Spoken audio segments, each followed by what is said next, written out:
నల్లగొండ జిల్లా శాలిగౌరారం మండలము ఇటుకులపాడు గ్రామము మూసీ పరివాహక ప్రాంతంలో మేము వలలు వేసేటి రోజు చేపలు పట్టుటకు వెళ్తాము. అట్నే వంగమర్తి, జారెడ్డిగూడెం గ్రామాల ప్రజలము ఇలా రోజు నిత్యం షికారు చేసి బతుకుతాము.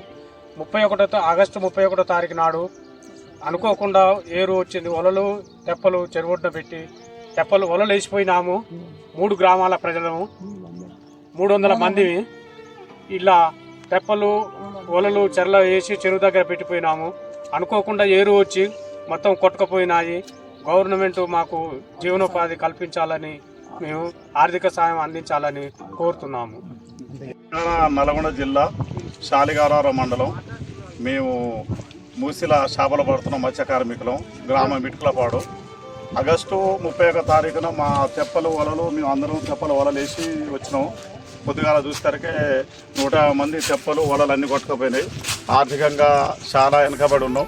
మాకు అందరూ ఆర్థిక సాయం చేయాలని, గవర్నమెంట్ ఆర్థిక సాయం చేయాలని మన మత్స్యశాఖ అందరినీ, మత్స్యశాఖ కార్మికుల అందరి తరఫున ఇక్కడ ఉన్న జనం అందరం గవర్నమెంట్ కోరుతున్నాం. గవర్నమెంట్కు నమస్కారము. మేము మత్స్యకారులము. మాది ఇటుకులపాడు, నల్గొండ జిల్లా శాలిగౌరారం మండలం మూసీ పరివాహక ప్రాంతంలో మేము షికారు చేస్తాము.